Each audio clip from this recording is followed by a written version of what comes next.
کیا، قبضہ کیا اور ہندوستانیوں کو اوپر اس نے ظلم و ستم کرنا شروع کیا، چاہے وہ ہندوستانی کسی بھی دھرم سے تعلق رکھتا ہو، اس نے سب کو ٹارگیٹ بنانا شروع کیا اور سب پر ظلم و ستم شروع کیا، تو پھر ہندو اور مسلمان سب نے مل کر کے انگریز کے خلاف آواز اٹھائی، انگریز کے خلاف جنگ کی، انگریز کے خلاف لڑائی کی، اور ایک ساتھ مل کر کے ہندو اور مسلمان ایک ساتھ ایک ہی پلیٹ میں بیٹھ کر کے کھاتے تھے، ایک دوسرے کے درد اور غم میں شریک ہوتے تھے۔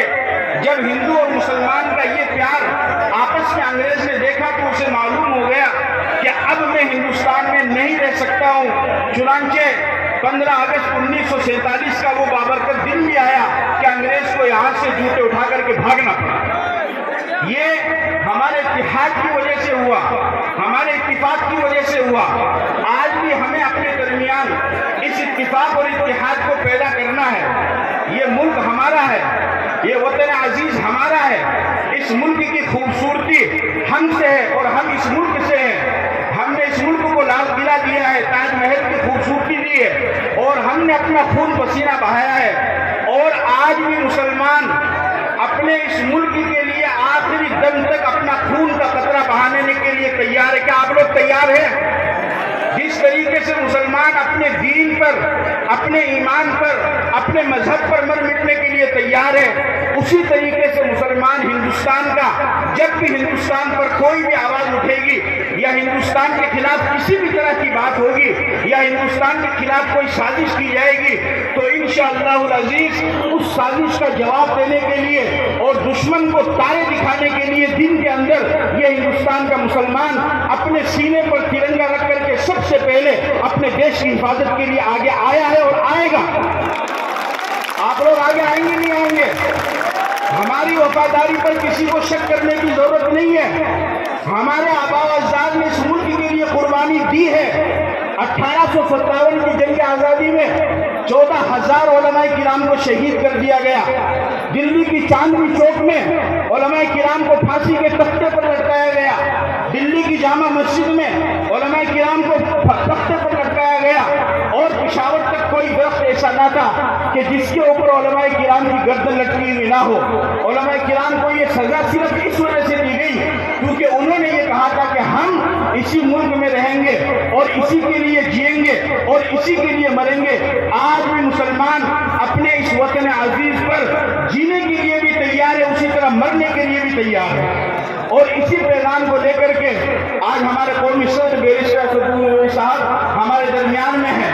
لوگ یہ سمجھتے ہیں کہ شاید وہ کسی ایک طبقے کے رہتا ہے، کسی ایک طبقے کے رہتا نہیں۔ ہر مظلوم کی آواز ویسی ہے، ہر دلت کی آواز ویسی ہے، ہر کمزور کی آواز ویسی ہے، ہر پریشان حال کی آواز ویسی ہے۔ جس کسی پر ظلم کیا جاتا ہے، جس کے ساتھ ناانصافی ہوتی ہے، جس کو ستایا جاتا ہے، اس کے لیے سب سے پہلے آواز اگر کوئی اٹھاتا ہے تو یہ وہ شخص ہے جو ابھی تھوڑی دیر میں ہمارے درمیان میں تشریف لانے والے ہیں۔ اس لیے آج کے اس عظیم الشان کے پروگرام کے اندر شہر نوگڑھ کے تمام لوگ، معزز نوجوانوں، ہمیں یہ عہد ہم نے کیا بھی ہے اور ہمیں آگے چل کر کے بھی کرنا ہے کہ ہم اپنے وطن عزیز کے لیے ہر قربانی دینے کو تیار ہیں، اور ہم دیں گے، اور ہمیں محبت کو عام کرنا ہے۔ یاد رکھو، آگ کو آگ سے نہیں بجھایا جا سکتا ہے، آگ کو بجھانے کے لیے پانی کی ضرورت ہے۔ جس طریقے سے آگ کو آگ سے نہیں بجھایا جا سکتا ہے، اسی طریقے سے نفرت کو نفرت سے بھی ختم کیا جا سکتا ہے۔ آگ کو بجھانے کے لیے پانی کی ضرورت ہے، نفرت کو ختم کرنے کے لیے محبت کی ضرورت ہے۔ اگر لوگ نفرت کو لے کر کے آگے بڑھیں گے، ہم محبت کے پیغام کو لے کر کے آگے بڑھیں گے، کیونکہ یہ ملک ہمارا ہے، ہمیں اس ملک سے محبت ہے، ہمیں اس ملک سے پیار ہے۔ ہمارے آباء و اجداد نے اس ملک کے لیے قربانیاں دی ہے۔ شاہ عبدالعزیز نے 1703 کے اندر فتویٰ دیا جہاد کے خلاف، اور جمعیت کی تنظیم قائم ہوئی، دارالعلوم کی بنیاد رکھی گئی۔ ان کا مقصد صرف اور صرف یہ تھا کہ وطن عزیز کی حفاظت کی جائے۔ اس لیے ہمیں اس کی کوشش بھی کرنی ہے، اور ہمیں محبت کے پیغام کو لے کر کے عام چلنا ہے۔ ہر دکھ سکھ میں جو بھی دکھی ہو، جو بھی پریشان حال ہو، جو بھی تندرست ہو، ہمیں اس کی مدد کرنی ہے۔ ایک اسلام، ہم چونکہ مذہب اسلام کو مانتے ہیں تو اس کے حساب سے میں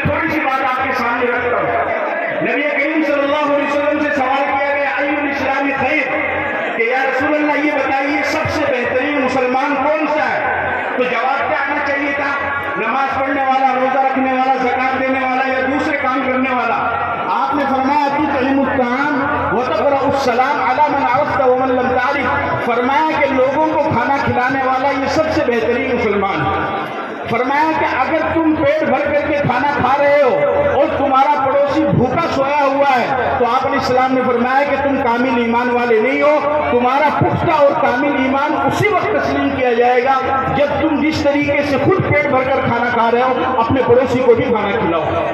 فرمایا اطعم الجائع، بھوکے کو کھانا کھلاؤ، یہ نہیں کہ مسلمان نہیں، جو بھی بھوکا ہے اس کو کھانا کھلاؤ۔ یاد رکھو جس طریقے سے بھوکے مسلمان کو کھانا کھلانا ثواب ہے اسی طریقے سے بھوکے ہندو کو بھی کھانا کھلانا ثواب ہے۔ جس طریقے سے بھوکے مسلمان، جس طریقے سے پیاسے مسلمان کو پانی پلانا ثواب ہے اسی طریقے سے پیاسے غیر مسلم کو بھی پانی پلانا ثواب ہے۔ جس طریقے سے مسلمان جو بغیر لباس کے ہو اس کو لباس پہنانا یہ ثواب کا کام ہے، اسی طریقے سے غیر مسلم جو بے لباس ہے اس کا سہارا بننا یہ بھی ثواب کا کام ہے۔ ثواب میں کوئی تفریق نہیں رکھی ہے شریعت نے۔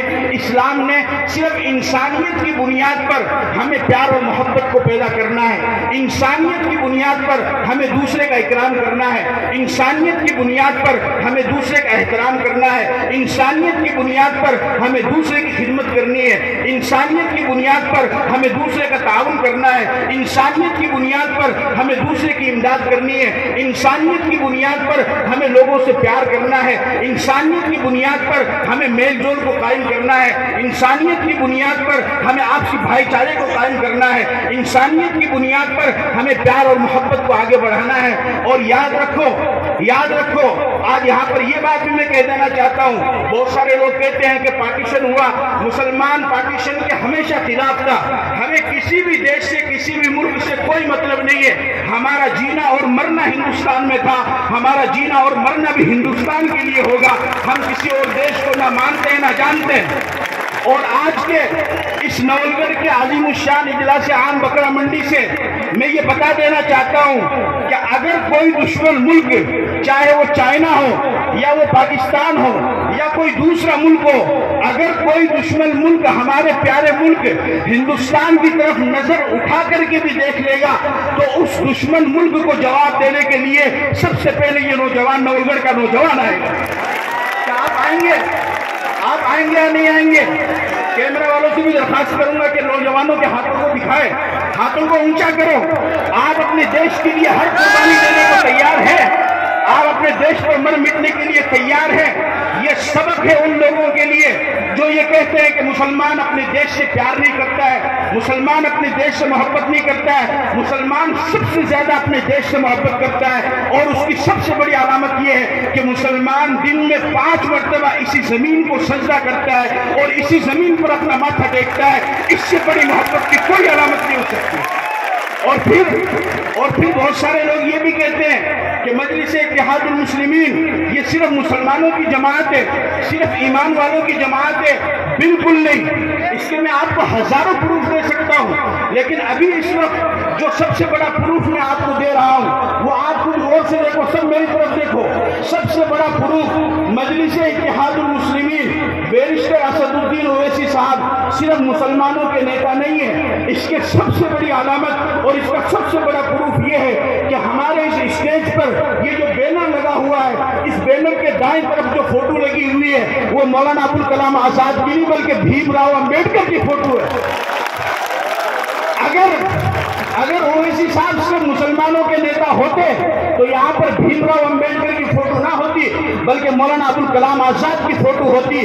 بھیم راؤ امبیڈکر کی فوٹو یہ بتاتی ہے کہ آنے والا مہمان مجلس اتحاد المسلمین ہر مظلوم کی، ہر کمزور کی، ہر دلت کی، ہر پسماندہ کی یہ جماعت ہے۔ لہٰذا ہمارا یہ فرض بنتا ہے کہ ہم آنے والے مہمان کا احترام کریں اور کسی غلط فہمی کے شکار نہ ہو، کسی غلط فہمی کا شکار نہ ہو۔ اور بالکل نہ آپ کو حوصلہ شکنی کی ضرورت ہے، نہ آپ کو ہمت کم کرنے کی ضرورت ہے، بالکل نہیں۔ یہ وطن ہمارا تھا، ہمارا ہے اور ہمارا ہی رہے گا، اور تا قیامت انشاءاللہ ہم اس وطن کو آباد کرتے رہیں گے۔ اس وطن کو ہم کیسے چھوڑ دیں؟ ہمارے اس وطن میں ہمارا لال قلعہ ہے، ہمارے اس وطن میں تاج محل ہے، ہمارے میں دارالعلوم دیوبند ہے، ہمارے اس وطن میں مرکز نظام الدین ہے، ہمارے اس وطن میں جامعہ اشرفیہ مبارک پور ہے، ہمارے اس وطن میں اتنے بڑے بڑے تعلیمی دینی ادارے ہیں، اتنی بڑی بڑی دینی درسگاہ ہیں، ہم تو کبھی بھی اس کو نہیں چھوڑ سکتے ہیں اور گوارا بھی نہیں کر سکتے ہیں۔ ان لوگوں کو سبق لینا چاہیے، ان لوگوں کو سمجھ لینا چاہیے جو مسلمان کے اوپر جھوٹا الزام لگاتے ہیں۔ ہم منافق نہیں ہیں، وطن کو برباد کرنے والا اور اپنے گھر کو برباد کرنے والا قرآن کہتا ہے کہ یہ منافق کی خاصیت ہوتی ہے، یخربون بیوتہم بایدیہم وایدی المؤمنین، منافق کی یہ خاصیت ہوتی ہے۔ بلکہ عیب ہوتا ہے کہ منافق اپنے گھروں کو خراب کرتا ہے اور ایمان والوں کے گھروں کو خراب کرتا ہے، لیکن جو پکا سچا مومن ہوگا اس کی علامت ہوگی کہ وہ اپنے گھر کو بھی سیف رکھے گا اور اپنے وطن کو بھی سیف رکھے گا، نہ اپنے گھر پر آنچ آنے دے گا نہ اپنے وطن پر آنچ آنے دے گا۔ اور آج کا یہ پورا مجمع میں دلیل کے ساتھ کہہ سکتا ہوں، باقی دنوں کا حال تو اللہ ہی جانتا ہے کہ ماشاءاللہ سب ایمان والوں کا مجمع ہے۔ یہ اس کی سب سے بڑی علامت ہے کہ ہم اس دیش کے وفادار تھے، ہیں اور رہیں گے۔ کسی کو ہماری وفاداری پر شک کرنے کی ضرورت نہیں اور کسی کو ہم سے سرٹیفکیٹ لینے کی بھی ضرورت نہیں ہے، کسی کو سرٹیفکیٹ لینے کی ضرورت نہیں ہے۔ ہمارے بزرگوں نے، ہمارے علماء کرام نے جہاد کیا، جہاد کا فتویٰ دیا، انگریز کو یہاں سے بھگایا، کالا پانی گئے، مالٹا کی جیل میں گئے، کالا پانی کی صعوبتوں کو برداشت کیا۔ اور شیخ الہند مولانا محمود الحسن دیوبندی رحمۃ اللہ علیہ، آپ جانتے ہیں یہ کون شخص تھا؟ شیخ الہند وہ شخص ہے کہ جب شیخ الہند رحمۃ اللہ علیہ کو گرفتار کیا گیا اور گرفتار کرنے کے بعد، سنو نوجوانوں اپنی تاریخ کو سنو، گرفتار کرنے کے بعد وہ مالٹا کی جیل سے واپس آئے تو سر رحیم بخش ایک نواب تھے، ان کے پاس انگریزوں نے لوگوں کو بھیجا اور ان کو کہا کہ آپ شیخ الہند کو سمجھائیے کہ وہ انگریزوں کے خلاف فتویٰ دینا بند کر دے، انگریزوں کے خلاف اپنی جنگ کو بند کر دے۔ شیخ الہند رحمۃ اللہ علیہ بوڑھا آدمی، سردی کا موسم، پانی میں کالا پانی کی صعوبت کو برداشت کر کے، انگریز کا ظلم و ستم برداشت کر کے آئے اور اٹھ کر کے کھڑے ہو گئے اور فرمایا کہ سر رحیم بخش صاحب، اس ملک کے اندر تم مجھے کہتے ہو کہ انگریز کے خلاف بولنا بند کر دو، انگریز کے خلاف جنگ کرنا بند کر دو۔ میں یہ کہتا ہوں کہ جس ملک میں انگریز کی حکومت ہو وہاں پر شیخ الہند محمود الحسن